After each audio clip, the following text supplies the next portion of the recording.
this edition, some members of the clergy say they are disappointed with the adjusted restrictions government has made for the impending Passover services beginning on Friday. Of course, we are grateful for the adjustment, but didn't reach our expectations, because the request that we had made was that there should be 50% allowed in terms of using the different venues, because we'd love to reach maximum amount of people. But the president has announced 250 indoors and 500 outdoors, which really doesn't accommodate churches of certain sizes. Your larger churches really have not been fully accommodated.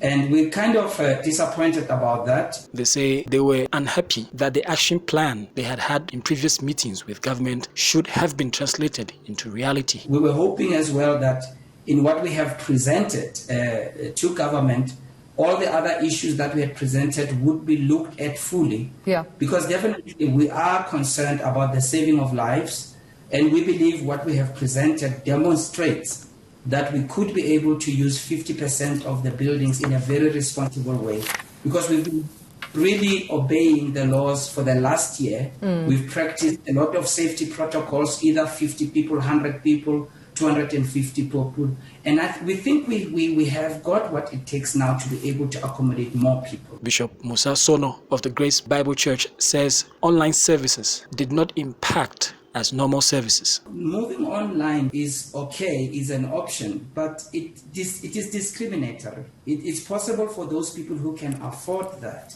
even the congregants who can afford data, and not only that, with those who have been joining in online, when you talk to them, they tell you straight that it's just not the same as being there physically at church.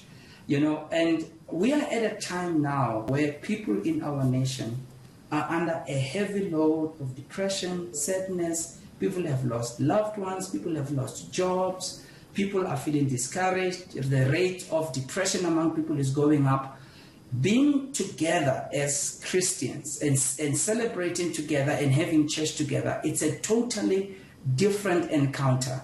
And that's what we are asking for. And of course, we're not saying we will break any rules. We're not saying we will not observe the protocols.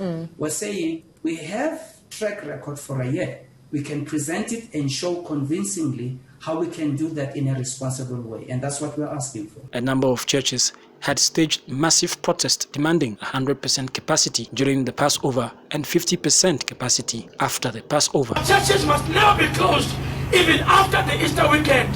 And we want to continue to function at least at a 50% capacity after the Easter weekend, until the lockdown is over.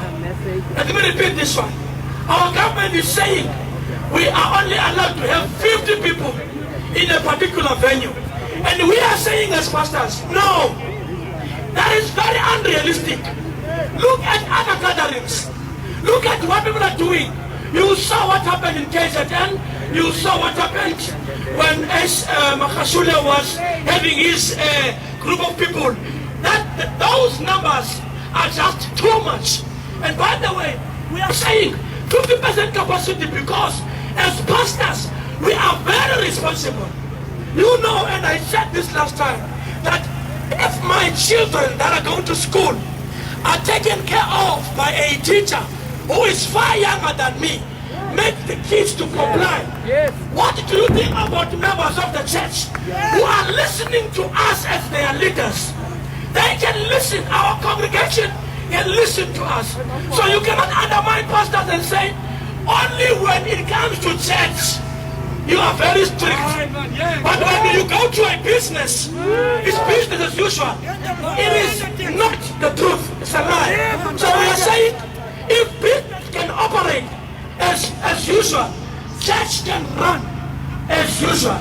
So we demand a 50% capacity even after the Easter week, and we need our 100% Easter festival to continue. But in his statement to the nation on Tuesday night, President Cyril Ramaphosa, on the advice on the National Coronavirus Command Council, 250 people will be allowed for indoor worship and 500 people for outdoor events. These gatherings over this period will be restricted to a total number of 250 people indoors and 500 outdoors. This is an increase of the numbers that we have currently.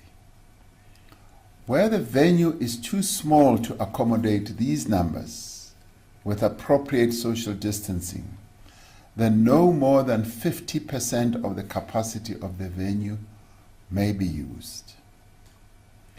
Congregants should not gather outside their usual places of worship, and people must go home and not sleep over after services, which is what often happens in non-COVID time. This is an adjustment of the previous 100 people indoors and 250 people for any outdoor event. Bishop Sono waded into the argument that churches needed money to survive and not for leaders of the church to benefit for their personal gains. See, the sad part of that, Tumelo, is that it is your churches that are smaller churches that have been the first victims. They have been the ones that have suffered.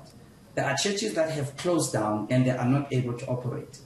We cannot run away from the reality that to run a church, you need money. You know, I mean, for us to be able to be on television, to be able to be online, we need money.